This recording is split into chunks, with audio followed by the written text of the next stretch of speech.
na suriin kung paano kumakalat ang maling impormasyon online. Maling ang impormasyon nito sa pampublikong pananaw at pambansang seguridad. Bakit at hindi ang ako mga hakbang na kasama? kinakailangan para labanan ito. Mga mekanismo ng pagpapatupad laman sa online disinformation na bumabaha sa mga social media sites. Sinabi rin po ni Dan Fernandez na layunin po ng investigasyon na tukuyin ang mga kahinaan sa umiiral na mga batas at patakaran na namamahala sa mga digital platform at magmumungkahin ng mga solusyon para matiyak na may access ang publiko sa tumpak at maasang impormasyon. Dagdag pa niya, hindi papayagan po ng Kamara na magamit po ang mga social media platform para sa mga kampanyang ang layunin ay ang magpakalat ng maling impormasyon para sa pampolitika o pinansyal na pakinabang. Maling impormasyon. Alam nyo, Ana, nalulungkot ako. Bakit? Bakit hindi ako kasama? Ano naman yan? Tingnan nyo naman, Malu, Tikia, si Jason Zack, si KLC, Mark Anto, Sasrogando. Bakit di ako kasama? Loren Badoy, sino mga to? Sila Banat Bay, Tio Moreno, Old School Pinoy. Pati si Atty. Glenn Chong. Hindi naman vlogger si Atty. Glenn Chong. Joey De Vera. Sino ba? Maharlika. Yan, sasabihin niya. Kaya ka hindi pinatawag. Kaya hindi ka kasama, Jojo. Kasi nasa Hong Kong ka. Wala ka sa, Pilipinas. Yan si, Maharlika. Wala naman sa Pilipinas. Bakit pinatawag? Bakit hindi nyo ako sinama? Kabwisit naman kayo. Yan, pati si Boss Dada. Nandyan si Boss Dada. Ba't wala ako?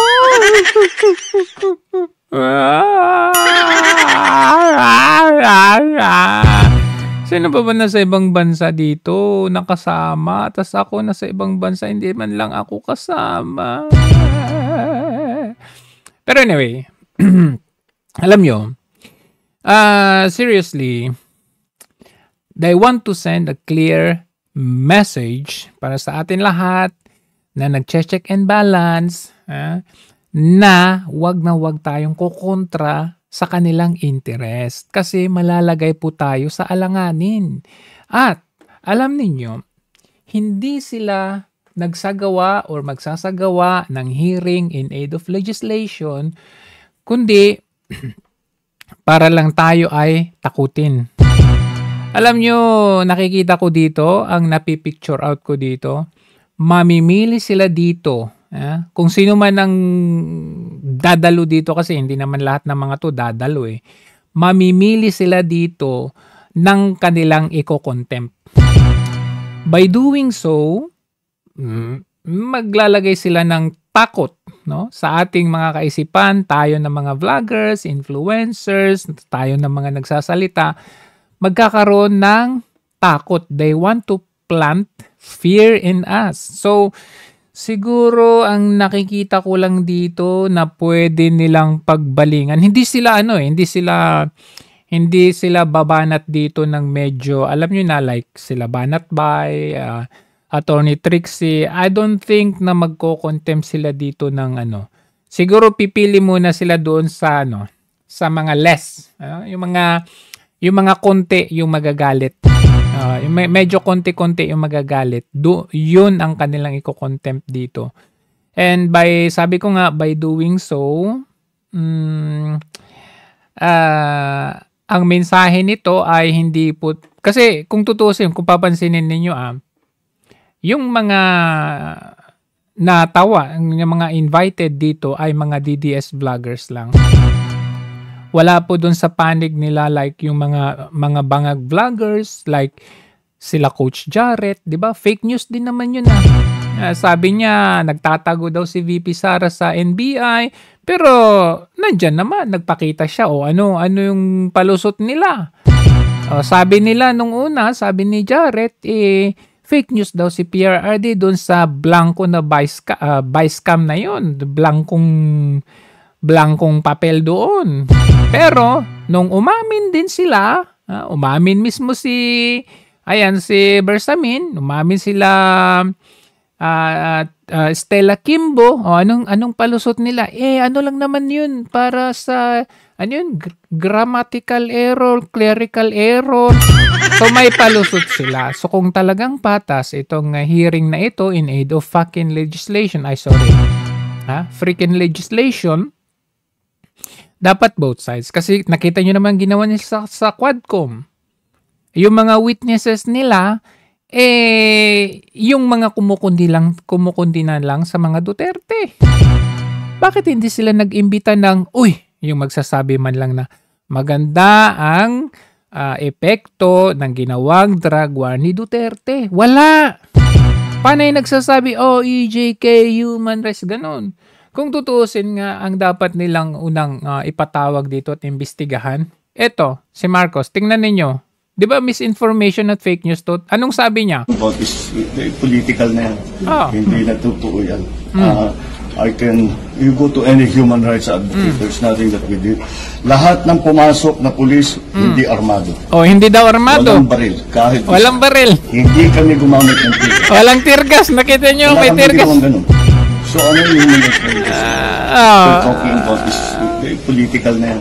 Paano naging walang baril daw? Ayan, you go to any human rights advocate, there's nothing that we did. Walang tirgas. Lahat ng pumasok na pulis, hindi armado. Hindi armado, ay? Walang baril. Kahit isa. Hindi kami gumamit ng tirgas. Misinformation yan. Tapos ngayon, you have the guts. Meron kayong apog na magpapatawag ng mga vloggers dahil sa inyo may fake news. Ito, mismong presidente fake news. Ayan, Wala kaming ginawang ganun. So anong yung human rights violation? Political na yan. Political. Hindi na totoo yan.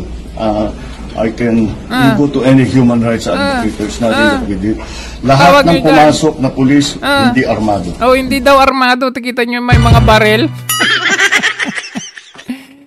So, pinapakita lang dito talaga na ito ay politically motivated laban sa atin na nag-check and balance. Tayo lang naman po ay nagbumabalanse sa ginagawa ng kampanya ng administrasyong ito na tayo po ay bulagin.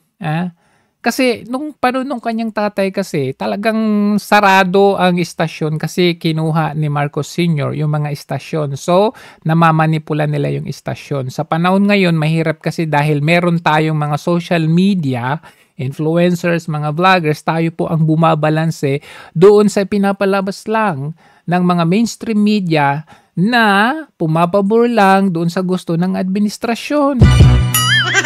As you can see doon sa mga ginagawa nilang survey, nakita nyo, sabi nila, tumataas daw yung ratings ni Marcos Jr. pero marami yung tumatawa. So doon pa lang, hindi balanse yung pagbabalita. Dahil tayo ang nagbibigay ng pulso, ang katotohanan na bakit tinatawanan yung balita na tumas daw yung ratings ni Marcos Jr. Ibig sabihin, tayo po ang bumabalanse. Ngayon, gusto nilang pigilin at supilin yun. Kasi sa panahon ngayon, nababalanse because of the social media. So, anong gusto nilang gawin?